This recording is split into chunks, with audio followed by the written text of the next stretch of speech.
안녕하세요. 오늘 저희는 이현 저자에서 넥스트 OOH, AI 시대를 이끄는 글로벌 OH 트렌드. 이 책에서 핵심 내용만 좀 뽑아서 깊이 이야기 나눠볼까 하는데요. 네, 반갑습니다. 시작부터 좀 흥미로운 이야기가 있더라고요. 2019년에 세계 5개 광고협회, WOO라고 하죠. 네네. 거기 회장이 된 톰 고다드라는 분이 한국이 회원국이 아니라는 사실에 엄청 놀랐다는 거예요. 아, 그렇죠. 한국이 세계 10대 OH 시장이고 LG나 삼성 같은 글로벌 기업 본사도 있는데 말이죠. 좀 의외였을 수 있어요? 네, 바로 그 점 때문에 한국 OH 업계랑 소통을 시작하게 됐고 이게 결국 오늘 저희가 다룰 주제, 그러니까 OH의 미래, 특히 뭐랄까, 당신의 경험을 바꿀 그런 변화들을 살펴보는 중요한 계기가 된 거죠. 네, 맞아요. 그 톰 고다드 회장 추천사를 보면 그 과정이 좀 자세히 나와 있는데 처음에는 소통이 쉽지 않았다고 해요. 아, 그랬군요. 회의적인 반응도 있고 영어 부담 같은 것도 좀 있었나 보죠. 네, 그런 어려움들이 있었는데 그래도 이분이 꽤 끈질기게 노력해서 결국 2022년 10월에 서울 방문이 성사됐어요. 오, 드디어! 네, 그때 우창훈 당시 회장님의 도움이 컸다고 하고요. 주요 협회랑 회원사들하고 간담회도 열고. 그 만남이 진짜 중요했겠네요. 그렇죠. 이게 한국 OH 협회가 통합되고 WO에 가입하는 결정적인 계기가 됐다고 강조하더라고요. 이현 저자님의 헌신에 대한 감사도 빼놓지 않았고요. 이게 단순히 회원 가입 이런 행정적인 걸 넘어서 저자분한테도 뭔가 새로운 시각을 열어준 것 같아요. 프롤로그로 읽어보니까. 네, 맞아요. 그 고다드 회장과의 만남 이후로 인천공항이라는 어떤 특정 공간을 넘어서 도시 전체를 하나의 거대한 미디어로 보게 됐다고 하잖아요. 도시의 표정이자 경험이라는 표현 인상 깊었어요. 네. 그런데 동시에 한국 OH가 가진 엄청난 잠재력에도 불구하고 현실적으로는 창의성이 좀 제한되어 있다는 문제의식도 느낀 거죠. 이른바 허용된 상상력이라고 표현했던데요. 허용된 상상력이라 와닿네요. 네, 그래서 이 책이 던지는 핵심 질문들이 바로 이거예요. 세계는 OH를 어떻게 도시 전략의 중심으로 만들었지? 그럼 한국 OH는 어디로 가야 하나? 그리고 기술, 특히 AI나 지속 가능성 같은 것들이 OH를 어떻게 바꾸고 있는가? 이런 것들이죠. 네, 바로 그 질문들이 오늘 저희가 깊이 파고들 내용이겠네요. 좋습니다. 그럼 2025년을 향한 OH 핵심 트렌드부터 좀 자세히 들여다볼까요? 네, 좋습니다. WO가 꼽은 3대 키워드가 있더라고요. 지속 가능성, 데이터 기반 전략, 그리고 연결성. 자, 먼저 지속 가능성인데 이건 이제는 너무 당연한 얘기 아닌가 싶기도 하고요.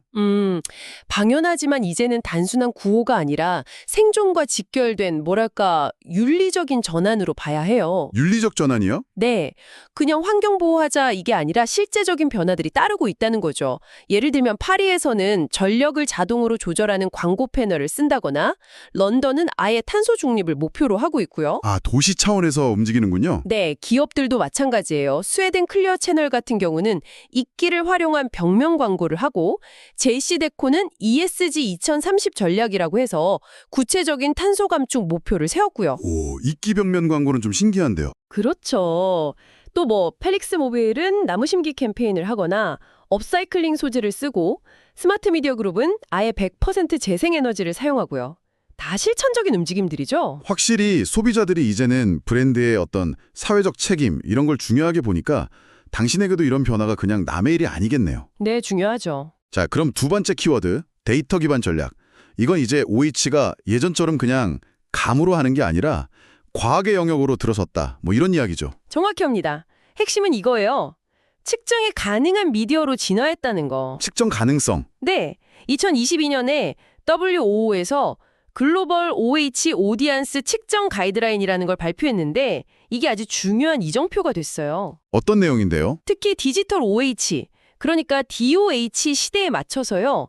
자동화된 광고 거래 방식이나 다른 미디어와의 효과 비교 기준 같은 걸 제시해요. 되게 구체적이죠. 아, 그럼 이제 OH 효과도 다른 매체랑 비교할 수 있게 되는 거군요. 그렇죠. 한국에서도 작년 2월에 OH 광고 효과 측정 표준화 연합이 출범했고 또 WO 가이드라인 번역본도 나왔어요. 점점 더 데이터 기반으로 가고 있는 거죠. 이게 왜 중요하냐면 결국 당신이 길에서 보는 광고가 더 이상 그냥 우연히 걸려있는 게 아니라 어쩌면 당신의 이동 패턴이나 관심사에 맞춰서 계산된 결과일 수도 있다는 뜻이니까요. 그렇죠. 네, 그럴 가능성이 높아지는 거죠. 마지막 키워드는 연결성입니다. OH가 이제 혼자서는 좀 힘들다? 이런 뜻인가요? 네, 맞아요. OH는 이제 단독 매체가 아니라 옴니채널 전략의 아주 중요한 한 축으로 봐야 해요. 옴니채널의 축이요? 네. 미국 5개 광고협회 OOAA 조사를 보면요. OH 광고를 본 사람들이 실제로 온라인에서 검색을 하거나 웹사이트를 방문하거나 앱을 다운로드하는 그런 디지털 행동으로 이뤄지는 효과가 아주 뚜렷하대요. 아, 오프라인 광고가 온라인 행동을 유도한다. 네, 특히 듀얼 노출 효과라는 게 되게 흥미로운데요. 듀얼 노출이요? 네, 거리에서 OH 광고를 본 사람이 나중에 같은 브랜드의 모바일 광고를 봤을 때 그냥 모바일 광고만 본 사람보다 반응할 확률이 무려 48%나 증가한다는 연구 결과도 있어요. 와, 48%면 엄청난데요? 거의 시너지 효과네요. 그렇죠. OH랑 모바일이 서로 도와주는 거죠. 그러니까 OH가 스마트폰이랑 거의 뭐 대화하는 수준이라고 볼 수도 있겠네요. 뭐 그렇게 볼 수도 있죠. 자, 데이터랑 연결선 이야기가 나온 김에 2.4장 내용으로 좀 더 들어가 보죠. OH 효과 측정과 프로그래매틱 기술. 과거에는 진짜 저 광고 대체 몇 명이나 봤을까? 알기 너무 어려웠잖아요. 맞아요. 그게 OH의 가장 큰 약점 중 하나였죠. 근데 이제는 완전히 달라졌어요. 어떻게 달라졌나요? 미국에는 지오파스, 영국에는 루트, 호주에는 무브 같은 글로벌 측정 기관들이 있는데요. 이 기관들이 이제는 뭐 이동 데이터, GPS, 심지어 AI 센서까지 활용해서요. 단순히 유동인구가 아니라 실제 광고에 노출될 가능성이 있는 사람 수를 측정해요. 아, 그냥 지나가는 사람 수가 아니라 진짜 볼만한 사람 수를 센다는 거군요. 네, 그렇죠. 더 중요한 건 단순히 몇 명 봤다 이 숫자를 넘어서요.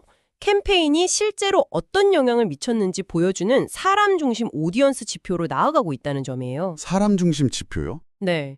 그래서 광고주 입장에서는 더 신뢰할 수 있는 ROI, 즉 투자 대비 효과 측정이 가능해지는 거죠. 그렇군요. 그럼 프로그래매틱 기술은 이걸 더 정교하게 만드는 기술인 거고요? 정확합니다. 프로그래매틱 OOH는요, 실시간으로 데이터를 분석해서 광고를 집행하는 방식이에요. 실시간으로요? 왜? 예를 들어서 특정 위치, 특정 시간, 뭐 날씨나 주변 이벤트 정보 같은 다양한 조건을 활용해서요. 광고주가 원하는 바로 그 순간, 그 장소의 타겟에게 자동으로 광고를 내보내는 거예요. 와, 되게 스마트하네요. 그렇죠. 뉴욕 지하철 광고를 운영하는 아웃프런트 미비어 사례가 아주 대표적이고요. OOAA에서 진행했던 해시태그 플렉스유어 OOH 캠페인도 이 프로그래매틱 OOH의 유연성이랑 타겟팅 능력을 잘 보여줬어요. 상황에 맞게 메시지를 실시간으로 바꿀 수도 있고요. 정말 OOH가 예전처럼 그냥 가만히 서 있는 광고판이 아니라 뭔가 데이터를 기반으로 소통하는 미디어로 진화하고 있다는 느낌이 드네요. 네, 맞습니다.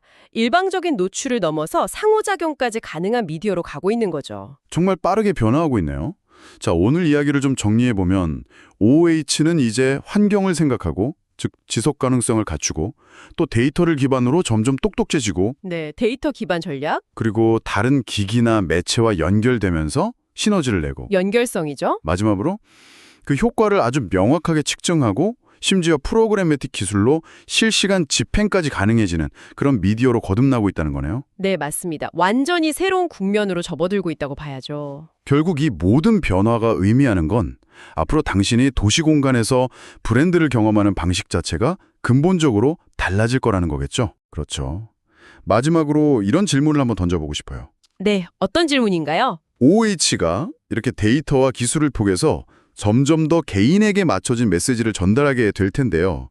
그렇게 되면 이 공공장소라는 공간의 어떤 특성하고 또 개인의 프라이버시 문제 혹은 우리가 도시에서 함께 공유해야 할 어떤 공통의 경험 같은 것들 사이에서 그 균형을 어떻게 잡아가야 할까? 이런 고민이 필요해 보인다는 거죠. 아, 개인화된 메시지와 공공성, 프라이버시 사이의 균형. 정말 중요한 문제네요. 네, 이 지점에 대해서 당신도 한번 좀 생각해 보시면 꽤 흥미로운 고민이 될 것 같습니다. 네, 오늘 OOH의 미래에 대한 깊이 있는 이야기 잘 들었습니다. 청취자 여러분께도 많은 생각할 거리를 던져준 시간이었을 것 같습니다.